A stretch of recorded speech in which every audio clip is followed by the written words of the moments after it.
제가 기쁨의 동산교회에 사역할 때였습니다. 어떤 단체가 저희 교회 와서 예배를 인도하겠다는 그런 통보를 줬어요. 그 단체는 우리 교단과 또 우리 목사님들과 긴밀히 연결되어 있는 그런 단체였어요. 그래서 금요 기도회 때 오셔서 예배를 드렸습니다. 손님들이 많이 오셔서 저희 부교육자들이 되게 긴장하면서 예배를 이렇게 섬겼습니다. 그런데 그때 한창 그 촛불 집회, 시국이 그렇게 어려워서 촛불 집회를 한창 할 때입니다. 그래서 어떤 곳에는 또 촛불 집회로 광화문에 확 나오니까 또 태극기 집회가 또 옆에서 또 이렇게 진행할 때였습니다. 그래서 이 시국이 이렇게 양쪽으로 나뉘어져 갖고 굉장히 어려운 그런 상황이었죠. 그때 그 단체 목사님께서 한 분이 아마 거기에 아마 대표되는 목사님이었습니다. 설교를 하시는데 이렇게 계속 듣고 있다 보니까 태극기 집회하는 것 같았어요. 오늘 이 본문의 말씀이었어요. 로마서 13장 1절. 각 사람은 위에 있는 권세에게 복종하라. 권세는 하나님으로부터 나지 않음이 없으니 모든 권세는 다 하나님께서 정하신 바라. 이 말씀을 읽고 태극기 집회에서 그렇게 하시던 그런 말씀을 이렇게 하시는 거예요. 분위기가 갑자기 싸해졌습니다. 이것을 요즘 말로 어떻게 해요? 갑분싸. 갑분싸가 된 거예요. 분위기가 갑자기 싸해졌어요. 여러분 잘 모르시죠? 요즘 그 방송에 많이 나옵니다. 분위기가 갑자기 싸해졌어요. 싸늘해졌어요. 이것을 줄여서 갑분싸다. 그렇게 말합니다. 아니, 그 예배 분위기가 그렇게 싸늘해졌어요. 그래서 다 예배 마치고 한두 장로님이 그 분노를 참지 못하고 그래서 저런 분을 우리 교회에 다시는 예배 인도를 하지 않도록 했으면 좋겠습니다. 그렇게 막 이야기를 목소리를 높였던 그런 기억이 납니다. 자, 충분히 이해가 되죠. 또 예배 중에 이런 정치적인 이야기를 하게 되면 분위기가 많이 싸늘해집니다. 지금도 좀 싸늘해진 것 같아요. 갑분싸가 된 것 같아요. 그런데 그분이 지금 이 상황에 와서 설교를 한다면 또 한두 분의 장로님이 그렇게 막 화를 내고 분노를 했을까요? 지금 상황이 많이 바뀌었죠. 상황이 바뀌었는데 똑같은 설교를 했다면 물론 그렇게 하지도 않을 뿐더러 또 그렇게 분노도 안 내겠죠. 제가 왜 이런 이야기를 하는가 하면 오늘 이 설교를 우리의 어떤 정치적인 이념이나 색깔로 이 설교를 들으시면 안 됩니다. 제가 먼저 소두에 이런 말을 꺼내는 것은 항상 우리는 이 나라에 대한 이야기를 할 때 우리의 색깔을 정해놓고 우리가 이런 어떤 성향인데 왜 저렇게 말하지? 우리의 마음에 벌써 정치적인 성향을 딱 마음에 두고 설교를 듣는 것입니다. 하나님의 말씀을 보는 거예요. 그러면 그 말씀이 들어올까요? 절대 들어오지 않습니다. 오히려 굉장히 시험이 들고 오히려 잘못 들으면 또 분노가 올라오고 하나님의 말씀을 하나님의 말씀으로 들을 수 없는 것입니다. 자, 오늘은 여러분들이 지지하는 정당을 좀 내려놓으세요. 그리고 여러분들이 어느 정당에 소속되었느냐? 하늘나라 하늘의 정당에 소속되었습니다. 하늘의 시민입니다. 저는 예수님 정당이에요. 예수 당원이에요. 그런 마음으로 오늘 말씀을 들으시기를 주님의 이름으로 축원합니다. 자, 오늘 말씀에 하나님께서는 권세는 위로부터 왔다. 하나님께서 권세자들에게 하나님의 권세를 그들에게 위임했고 그들에게 권세를 주었다. 그렇게 말해요. 오늘 1절, 2절을 제가 아까 읽었지만 한 번 더 읽어보겠습니다. 13장 1절, 2절. 자, 여러분 마음을 좀 주목해서 하나님, 이 바울을 통해서 하나님 무슨 말씀을 하는지 자세하게 한번 봅니다. 자, 시작. 각 사람은 위에 있는 권세들에게 복종하라. 권세는 하나님부터 나지 않음이 없나니 모든 권세는 다 하나님께서 정하신 바라. 그러므로 권세를 거스리는 자는 하나님의 명을 거스름이니 거스르는 자들은 심판을 자취하리라. 자, 하나님께서는 권세가 하늘로부터 왔기 때문에 그 권세자들에게 복종하라. 그렇게 아주 단호하게 선언하고 있습니다. 이렇게 선언하게 되면 조금 지금 다스리는 그 정당에 좀 지지를 보내지 않는 사람은 마음이 좀 불편해요. 그리고 그 다스리는 왕이 우리를 핍박하거나 박해를 하게 되면 마음이 그렇게 동하지 않습니다. 하나님께서 왜 저런 분에게 권세를 줬는가? 사도 바울이 그것을 몰랐을까요?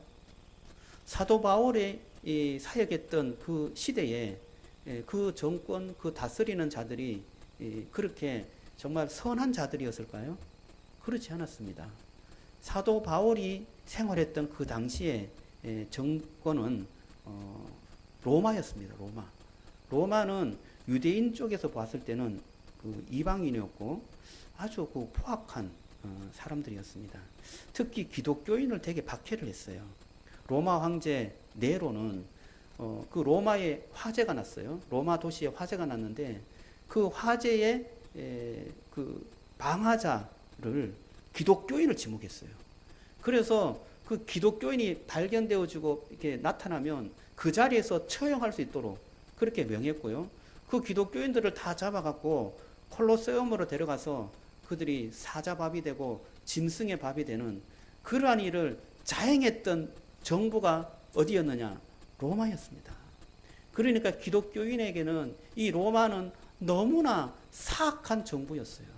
너무나 우리를 받게 했던 그런 정부였어요. 그런 정부를 향하여서 이 사도 바울은 어떻게 말씀하고 있나요? 그 권세자들에게 복종하라. 권세는 하나님께서 그들에게 주었다. 라고 말하는 거예요. 여러분, 이것을 어떻게 이해를 할 수 있을까요? 사도 바울은 몇 가지 이유를 들어서 이렇게 말하는 겁니다. 첫째는 국가는 하나님의 뜻인 선과 악의 질서를 유지하는 기능을 가지고 있기 때문이다. 라고 말합니다. 3절을 한번 보세요. 3절 한번 읽어보겠습니다. 시작. 다스리는 자들은 선한 일에 대하여 두려움이 되지 않고 악한 일에 대하여 되나니 내가 권세를 두려워하지 아니하느냐. 선을 행하라. 그리하면 그에게 칭찬을 받으리라. 다스리는 자는 선한 일을 하도록 그렇게 권장을 하고 악한 자에게는 두려움이 된다. 그렇게 말합니다. 정부가 선과 악에 대해서 분명한 어떤 벌과 칭찬을 가지고 있을 때, 그러니까 그게 법이죠. 법률을 가지고 있다는 거죠. 그래서 이 범법자들은 그 법을 두려워합니다. 그래서 그 법을 집행하는 국가의 공권력을 두려워하게 되어 있는 것입니다. 그래서 선과 악의 질서를 누구를 통하여서 유지하게 한다고요? 국가를 통하여서 유지하게 하는 것입니다. 그 선과 악의 질서를 유지하게 하는 뜻은 누구의 뜻이에요? 하나님의 뜻이에요. 그래서 하나님께서 국가의 권력자들에게 권세를 줘서 이 국가의 이 사회에 하나님의 그 질서가 잘 유지될 수 있도록 그에게 권세를 주었다. 그래서 그 권세자들을 하나님께서 주신 권세로 여기고 그들에게 복종하면서 살아야 한다. 이렇게 한번 생각해 봅시다. 이게 조금 동의가 안 될 수 있어요. 누구나 다 칼을 가졌어요. 이 칼이라는 어떤 이 공권력이죠. 이 칼이라는 것을 우리는 국가라는 소수 집단에게 우리는 인정을 하고 그 소수 집단이 다스리는 통치를 받는 것이 지금의 원리입니다. 그런데 국가가 없어요. 무정부예요. 그래서 누구나 다 칼을 가지고 있어요. 누구나 다 공권력을 가지고 있어요. 자기 말과 자기 힘이 있으면 그게 바로 이 나라의 이 사회의 법과 질서가 되는 거죠. 여러분, 그런 어떤 사회가 있다면 여러분 그 사회에 살고 싶습니까? 어떻습니까? 무정부 상황이 되었어요. 아무도 법과 질서를 따르지 않습니다. 그런 곳에 여러분 가고 싶습니까? 어떤 사람도 무정부 상태의 그런 어떤 사회에 가서 살고 싶은 사람이 없습니다. 정부가 있어요. 그런데 이 정부가 그 기능을 못해요. 선과 악에 대한 질서를 바로잡지 못합니다. 그래서 그 정부가 타락하고 그 정부가 악을 행하고 그러면서 이 사회가 무질서하게 되었어요. 아무도 질서를 지키지 않습니다. 정부가 있지만 무정부한 상태와 별반 다름이 없다면 그곳에도 우리는 살고 싶지 않습니다. 그래서 정부가 하나님께서 주신 권세를 받았다면 그들은 그것을 알든지 모르든지 모를 수도 있겠죠. 하지만 우리는 말씀을 통해서 알고 있습니다. 그가 하나님의 권세를 받아서 이 나라를 다스리는데 정말 선과 악에 대한 질서를 잘 유지하면서 다스리게 될 때 우리는 그 정부의 통치를 받을 수 있는 것입니다. 두 번째로 권세자들은 하나님의 권세를 위임받았기 때문이다. 그렇기 때문에 우리는 그에게 복종해야 된다. 4절을 한번 보겠습니다. 4절. 자, 시작. 그는 하나님의 사역자가 되어 내게 선을 베푸는 자니라. 그러나 내가 악을 행하거든 두려워하라. 그가 공연히 칼을 가지지 아니하였으니 곧 하나님의 사역자가 되어 악을 행하는 자에게 진노하심을 따라 보응하는 자니라. 아멘. 여기 사역자라는 말이 있죠. 그 권세자를 사역자라고 그렇게 표현해요. 놀라운 일이죠. 이 사역자라는 말은 종이란 말입니다. 어떨 때는 집사도 표현합니다. 거기에 하나님이라는 단어가 붙어요. 그래서 하나님의 종 이런 뜻이 돼요. 하나님의 사역자. 이게 목사에게 붙이는 그러한 어떤 칭호를 누구에게 붙여요? 이 정부의 권세자들에게 붙이는 것입니다. 그들이 칼을 가진 것은 하나님을 대신하여서 악을 행하는 자에게 벌을 주고 선을 행하는 자에게 상을 주어서 이 사회의 질서를 유지하게끔 하는 그런 하나님의 사역을 하도록 명하여 주었다. 그렇게 말하는 것입니다. 그래서 하나님의 권세를 위임받아서 하는 것이기 때문에 그들에게 복종하는 것이 맞다. 세 번째는 무엇이냐? 우리가 복종하는 것이 마땅하기 때문이에요. 그들이 다스리고 우리는 그들의 다스림을 받는 것이 그게 순리라는 것입니다. 순리. 그래서 그들이 다스리는 것이 그렇게 쉽지 않은 것이기 때문에 우리는 무엇을 내요? 세금을 내야 되는 거예요. 세금을 내므로 인하여서 그들이 이 사회를 정말 잘 다스리도록 후원도 하고 또는 그들과 함께 이 사회의 동력자가 되어서 가는 것입니다. 그래서 그런 어떤 일들이 순리적으로 되기 때문에 이것이 우리가 복종하는 것이 자연스러운 일이다. 자, 여기 보면 6절입니다. 6절 한번 읽어볼까요? 자, 시작. 너희가 조세를 바치는 것도 이로 말미암음이라. 그들이 하나님의 일꾼이 되어 바로 이 일에 항상 힘쓰느니라. 하나님의 일꾼이라는 단어가 그 정부의 공직자들 혹은 황제, 다스리는 사람들입니다. 이 하나님의 일꾼이 되어서 항상 그 일에 힘쓰도록 뭐예요? 우리는 조세를 내는데 힘을 다해서 내야 한다. 그렇게 말합니다. 자, 그렇다면 질문이 생깁니다. 이렇게 말씀하면 정말 어떤 정부라도 거기에 복종을 해야 됩니까? 정말 마음에 안 들고 악을 행하는 정부도 복종을 해야 됩니까? 그럼 질문이 생기지 않습니까? 그 질문에도 성경은 답하고 있어요. 오늘 이 바울도 직접적이진 않지만 조금 암시는 하고 있어요. 어떤 암시냐 하면 정부의 관료를 뭐라고 불러요? 하나님의 사역자라고 부르잖아요. 하나님의 사역자라고 부를 이유가 없는데 하나님의 사역자라고 그렇게 불러요. 그것은 무엇이냐면 하나님의 권세를 그들이 위임을 받아서 다스린다는 그런 개념을 가지고 있기 때문에 하나님의 사역자라고 부르는 거예요. 자, 그렇다면 통치자는 누구의 권세를 위임받은 거예요? 하나님의 권세를 위임받은 거예요. 그러면 누구의 뜻에 따라서 다스려야 돼요? 하나님의 뜻에 따라서 다스려야 하는 것입니다. 왜냐하면 그 권세가 하나님께서 주셨기 때문에 하나님의 공의로움과 하나님의 그 뜻과 하나님의 그 마음이 담겨져서 이 나라를 다스리고 통치를 해야 되는 것입니다. 그런데 그렇지 않을 때는 어떻게 돼요?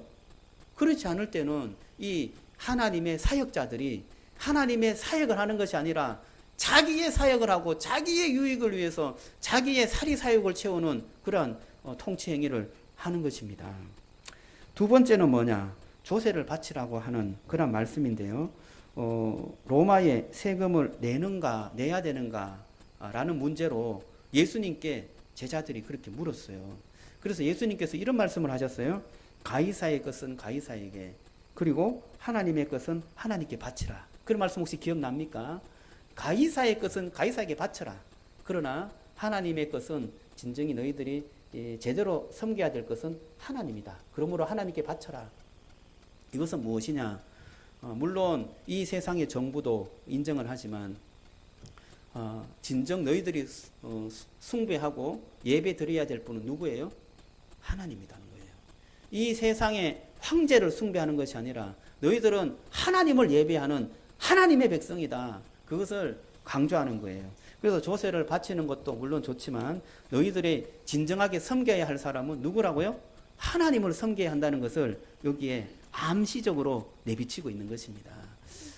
그리고 이 다른 성경에 보면 이 바르지 않고 사악한 정부에 대해서 저항하라는 그런 메시지가 참 많습니다. 사도행전에 보면 유대의 권력자들의 모임인 사내들인 공회에서 기독교인의 전도를 금하라는 그런 명을 내렸습니다. 그때 베드로와 사도들은 그 명령에 내가 죽든지 하더라도 불복하겠다. 그런 어떤 그 메시지에 대한 저항을 하였습니다. 구약에도 이런 예는 참 많습니다. 다니엘이 그랬고요. 다니엘의 친구가 누구예요? 사드락과 메삭과 아벳노가 있죠. 이 사드락과 메삭과 아벳노가가 바벨론의 그 왕의 명이 있었는데 그 우상을 섬겨라, 우상에게 절해라 하는 그 칙령을 받았음에도 불구하고 우상에게 절을 하지 않아요. 그래서 풀무불에 던져지는 그러한 굉장한 심판을 받습니다. 또 히브리 산파, 그 출애굽 때 히브리 산파는 바로의 명을 받습니다. 히브리인들이 아이들을 출산하게 되면 바로 죽여라. 그런 어떤 명을 받아서 히브리 산파가 되는데 그들이 그 아이를 죽입니까? 하나님께서 그들에게 찾아오셔갖고 이렇게 말해요. 히브리 아이들이 낳거든 그들을 살려주고 그들을 감추어줘라. 그래서 그 말을 듣고 히브리 산파는 바로의 명을 거절하고 하나님의 명을 받아서 그 아이들을 살려줍니다. 여러분, 하나님의 권세를 제대로 반영하지 못하고 하나님의 백성을 탄압하고 박해하는 그러한 정부가 있다면 우리는 그 정부에 대해서 항거하고 거부할 수 있는 그러한 권한이 있는 것입니다. 그러나 기본적으로 그리스도인들은 국가에 대해서 복종해야 하는데 그 권세는 하나님께서 주셨기 때문이다. 두려워하고 존경하는 자세로 하나님께서 허락한 그 권세에 존중해주고 따르는 것이 마땅하다. 그게 사도 바울의 논지인 것입니다. 우리는 이러한 어떤 오늘 말씀을 두고 우리의 삶을 한번 생각해 봤으면 좋겠어요. 저는 오늘 이 주님께서 주신 이 권세를 깊이 있게 묵상하면서 이 세상이 이 권세가 하나님께서 주신 권세가 타락하고 이 권세가 죄로 물들어 버린 것은 무엇 때문인가? 우리나라도 권세자들이 이 정치가들이 이 사회의 정말 지도자들이 타락하고 범죄하고 또 자기의 유익을 쫓아 살아가는 것은 무엇 때문입니까? 그들이 예수를 믿지 않아서 그런가요? 물론 예수 믿지 않은 사람들이 많습니다. 그러나 예수 믿는 사람도 엄청나게 많습니다. 그 정부 관료들이 얼마나 예수 믿는 사람이 많아요. 예전에 그 국회의원 중에 4분의 1이 예수 믿는 사람이었다. 그렇게 통계도 나온 통계를 제가 봤습니다. 그만큼 뭐예요? 국회의원이나 정부 관료나 각 지도자층에 예수 믿는 사람이 그렇게 많다는 것입니다. 예수 믿는 사람이 적어서 이렇게 타락하고 부패한 정부가 된 것이 아니라는 거예요. 자, 그러면 왜 예수 믿는 사람들이 많은데 그러한 일들이 일어나는 것일까요? 예수 믿는 대통령이 되고 또 하나님을 믿는 대통령이 세워져도 왜 이 나라는 변하지 않는 것일까요? 사랑하는 성도 여러분, 저는 저와 여러분들이 하나님을 제대로 잘 믿었으면 좋겠다는 생각이 듭니다. 이 권세를 생각하면서 우리는 정부를 비판합니다. 그리고 다른 어떤 권세자들을 향하여서 이 메시지를 들이댑니다. 그런데 여러분, 저와 여러분들도 다 작은 권세를 가지고 있습니다. 한번 생각해 보세요.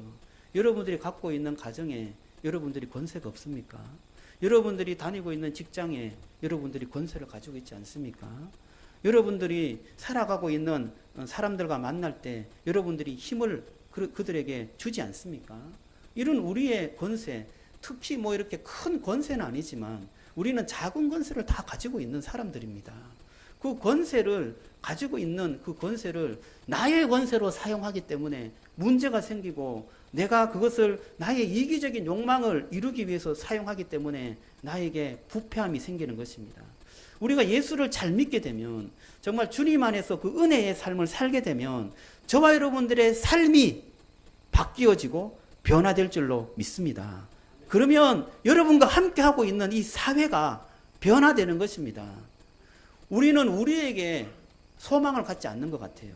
우리가 예수님을 믿어도 나는 변화될 소망이 없으니까 그냥 나는 내대로 그냥 살 거야. 여러분에게 소망을 두지 않고 예수 믿는 것에 여러분이 변화되지 않을 거라는 생각을 하는데 여러분 다른 예수 믿는 사람이 무엇을 하든지 거기에 소망을 갖겠습니까? 저와 여러분들이 예수 그리스도를 믿는 믿음 안에서 여러분의 삶이 나의 삶이 변화되는 그런 소망을 가지고 하나님 앞에 나아가는 그런 축복이 있기를 주님의 이름으로 축원합니다. 여러분 예수 믿으면 제대로 믿으면 우리의 삶이 변할까요? 변하지 않을까요? 어떻습니까? 변할까요? 변하지 않을까요? 변할 줄로 믿습니다. 거기에 대한 확신을 가지시기를 주님의 이름으로 축원합니다. 조선 말에 고종이 다스릴 때 왕손 이재용 씨라는 사람이 있었습니다.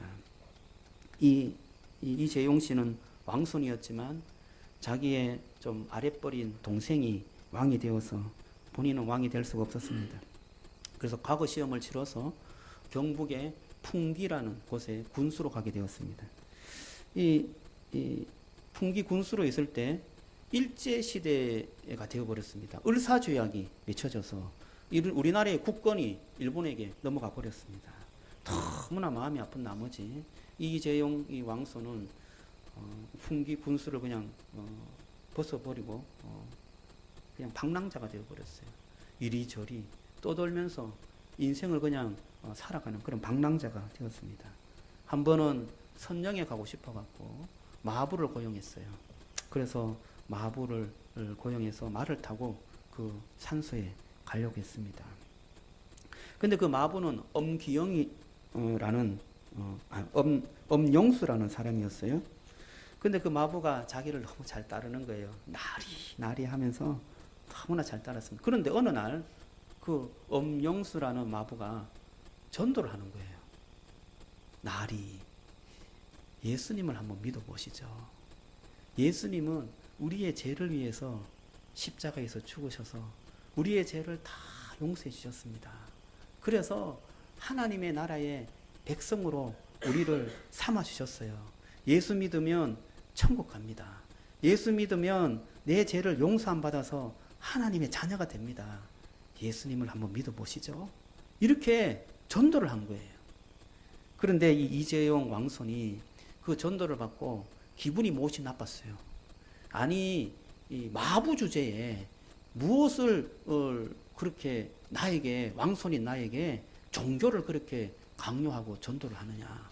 아주 이 싸가지가 없고 그리고 못 배워먹은 사람이구나 라고 하면서 그에게 막 핀잔을 주었어요.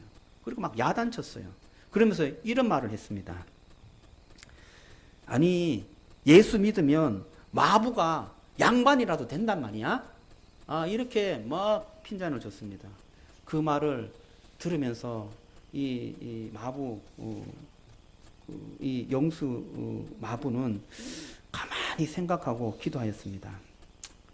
나리, 저는 양반 되기 위해 예수 믿는 것이 아닙니다. 마부 노릇을 잘하기 위해서 예수 믿습니다. 제가 예수 믿는 것은 평생 마부로 나리를 잘 섬기기 위해서 예수 믿는 것입니다. 그렇게 고백한 거예요. 그래서 이재용 왕손은 이 마부가 고백하는 것이 되게 좀 마음을 좀 이렇게 훈훈하게 하고 뭔가 좀 감동을 주었어요. 그래서 그 이후로부터 기독교를 좋게 생각했습니다. 기독교에 대한 호감을 갖고 있었어요. 그런데 집에 가보니까 아내가 예수를 믿고 있는 거예요. 그래서 서울에 성동교회입니까? 성동교회에 출석하고 있는 거예요. 그 당시에 평양 대부흥운동의 바람이 불어갖고 서울에도 부흥의 물결이 막 일어났습니다. 그래서 성동교회에 부흥회를 하게 되었어요. 그래서 아내가 아니 집에 돌아왔으니까 당신 또 교회 한번 가보자고. 그래서 교회에 갔습니다. 아니 부흥회를 하고 있는데 거기서 보니까 아는 사람이 보이는 거예요. 누굴까요? 마부였던 그 사람이 그 성동교회에 출석하고 있는 거예요. 자세히 보니까 그 마부가 그 성동교회 영수가 되어 있는 거예요. 그 당시에 영수는 장로를 뜻합니다. 교회 살림을 책임지고 뭐 이렇게 그 교회 전체를 이렇게 섬기는 그러한 사람이 영수라고 하였습니다. 그래서 이 엄영수라는 이 사람이 영수가 되어서 섬기는 것을 보면서 야, 내가 당신으로 인하여서 이 교회에 왔는데 여기서 또 보게 되었구나. 내가 어떤 신분으로서는 왕손이지만 나이로 봐서는 당신이 내보다 많기 때문에 교회에서는 뭐 형제 자매라고 하는데 내가 당신을 형님으로 부르겠다. 그렇게 이야기했어요. 그래서 그 이재용 씨가 그 성동교회에 출석하게 되었고 성동교회에 잘 다니면서 장로가 되었습니다. 그리고 또 신학교에 가게 되어서 목사 안수를 받게 되고 나중에 그 성동교회 담임 목사로 부흥하게 된 것입니다. 여러분 그 마부 엄용수라는 사람 그분이 제대로 신앙생활을 하지 않았다면 이런 일이 생겼을까요? 그는 자기가 그 맡은 일에 최선을 다하고 정말 마음을 다해서 주님께서 내게 주신 일이라고 주님께서 내게 이런 권세를 주셨기 때문에 이 일은 주님께서 내게 허락하신 그러한 어떤 일이라는 것을 믿고 그 일에 최선을 다한 것입니다.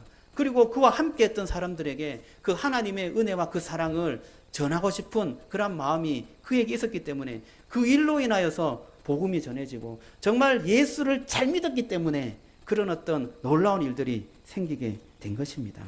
여러분, 저와 여러분들이 예수 그리스도를 잘 믿으시는 그런 은혜가 있기를 주님의 이름으로 축원합니다. 그래서 여러분들에게 주어진 그러한 일들에 대해서 책임감을 가지고 정말 하나님께서 주신 권세로 내가 이 일을 한다. 학생이면 학생의 일, 선생님이면 선생님의 일, 그리고 주부면 주부의 일을 내가 하나님께서 주시는 일로 이 일을 감당한다. 그런 마음으로 그 일을 하게 된다면 거기에서 주님의 영향력이 나올 줄로 믿습니다. 하나님의 그 능력이 그 모든 일을 지배하면서 하나님의 은혜가 그 사역을 통하여서 흘러갈 줄로 믿는 것입니다. 그 사람이 높은 자리에 가고 그 사람이 더 큰 일을 맡게 되면 거기에서 하나님의 권세로 다스림이 일어나는 것입니다. 어떤 사람 중에 이런 분이 계셨어요. 신실한 회사 사장님이었어요. 그는 은혜를 받고 자기 회사의 경영을 잘못하고 있다는 것을 깨닫게 됐습니다. 세금을 내지 않으려고 이중장부를 쓰고 또 접대하는 문화가 너무 세속적인 것을 알게 되었습니다. 그래서 이것을 좀 바꾸고 싶었어요. 그래서 사원들을 다 불러 모아놓고 내가 예수를 믿는데 이것을 좀 바꾸고 싶다. 우리가 이중장부를 쓰고 세금을 내지 않으려고 하는 것은 문제가 있다. 그리고 접대 문화가 너무 세속적이다.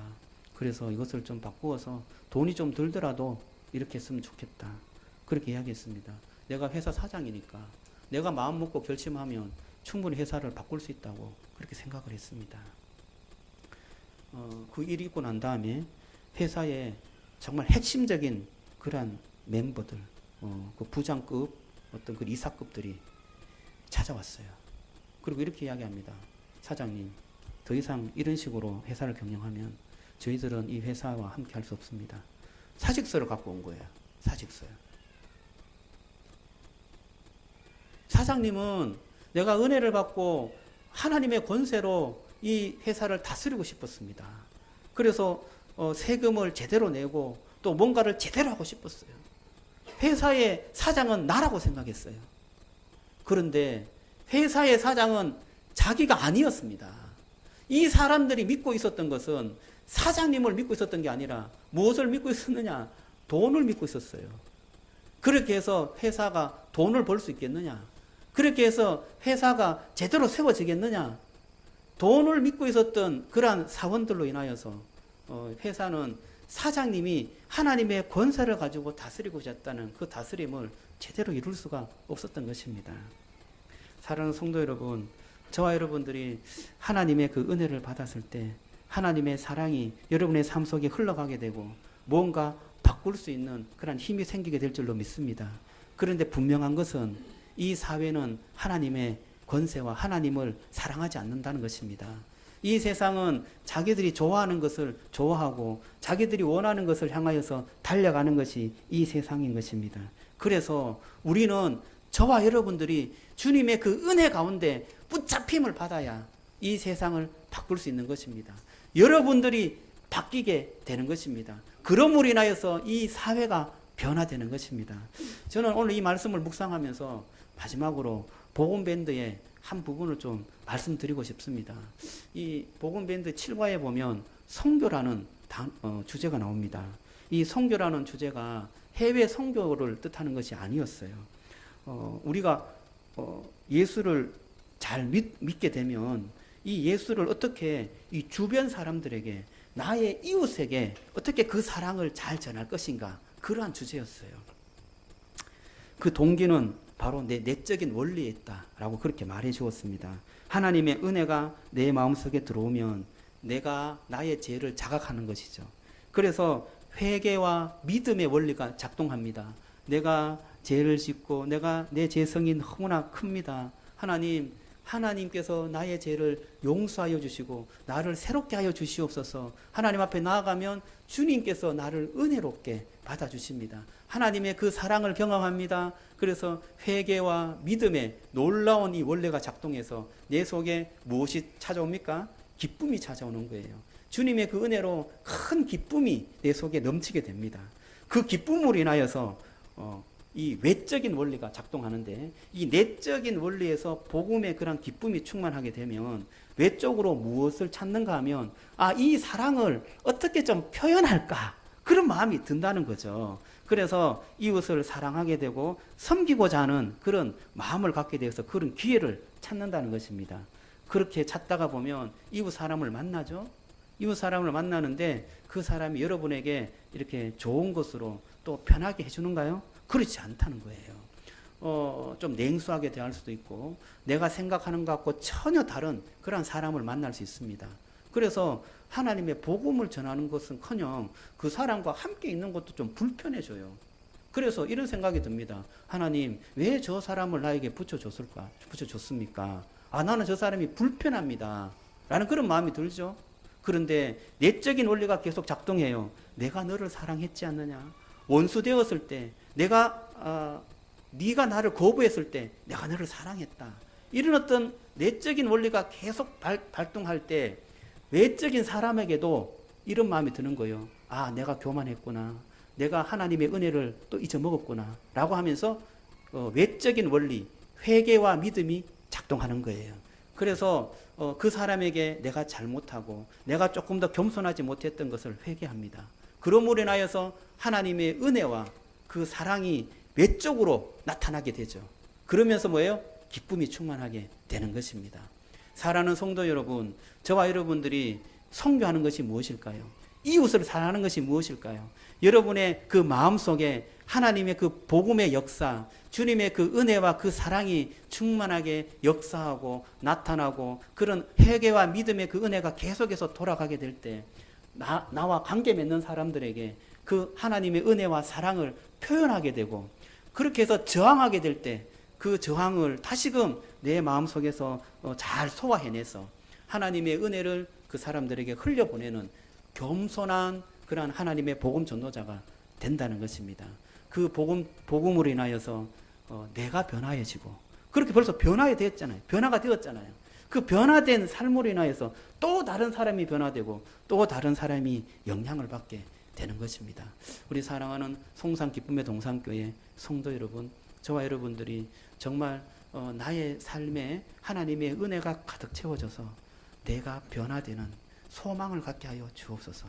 그러므로 인하여서 예수 믿는 복음의 소망을 갖는 그러한 은혜를 주셔서 이 복음이 증거되는 곳마다 내 삶이 변화되듯이 그곳에도 변화가 일어나고 하나님의 권세가 그곳에서 나타나는 그러한 축복을 주시옵소서.